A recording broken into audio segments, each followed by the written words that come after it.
और साधु न भूखा जाए, इतने की कामना करनी चाहिए।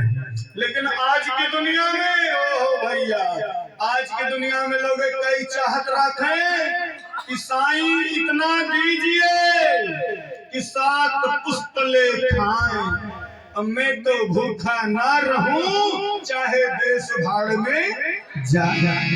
कहो जब देश ही नहीं रहेगा तुम रह के क्या करोगे? देश के पीछे ही हमारा आपका भी अस्तित्व है।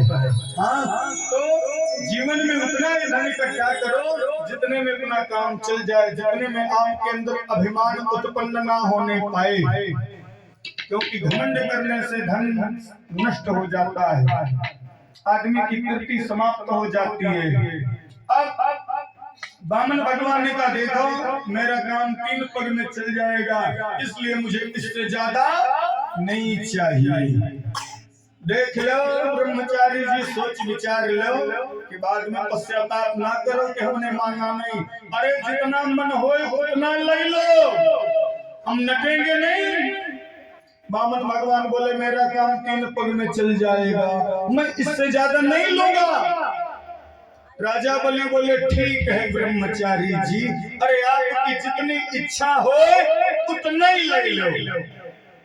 अब 3 पग भूमि दान देने के लिए राजा बलि जल का कलश मंगाए, और जब 3 पग भूमि दान देने के लिए संकल्प करने के लिए तैयार हुए तो इतने में शुक्राचार्य जी महाराज आ गए, जो राक्षसों के गुरु थे, राजा बलि के गुरु थे।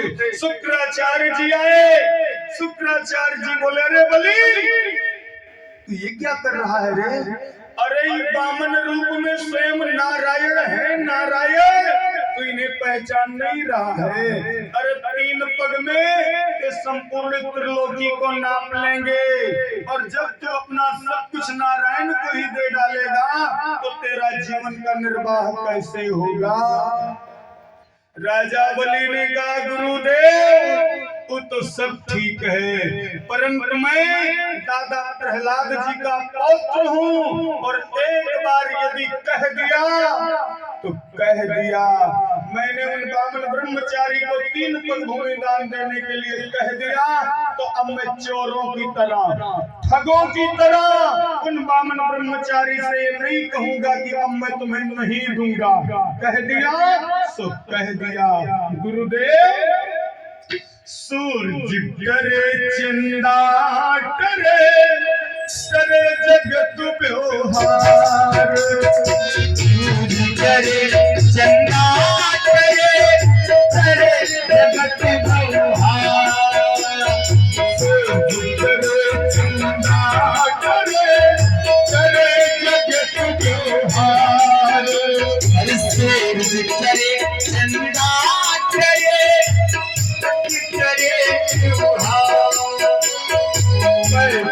राजा बलि अरे नसत विचार।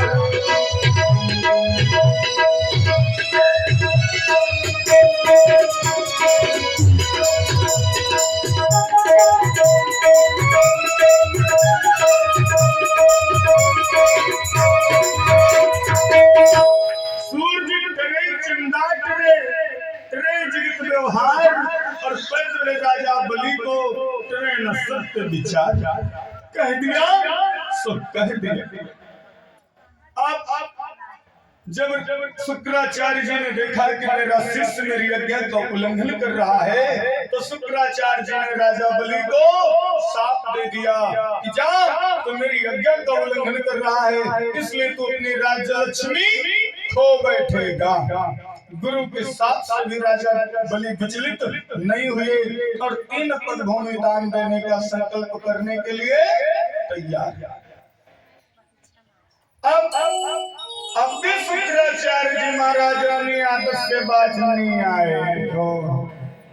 जल के बिना संकल्प अधूरा होता है, इसलिए जो राजा बलि को कलश था, वह कलश जैसे हमारी माताएं करवा चौथ पे करवा ली रहती हैं, और उस करवा में नली लगी रहे ना, इसी प्रकार से उसमें नली लगा था। अब शुक्राचार्य जी महाराज ने क्या किया, एक छोटो सो रूप बनाए और वह नली में घुस करके नली को जाम कर दिए। अब राजा बलि बार बार हथेली पर जल गिराना चाहते हैं लेकिन जल गिर नहीं रहा। बामन भगवान ने कहा, हे बलि, लाओ कलश मेरे हाथ में दो तो मैं देखता हूँ क्या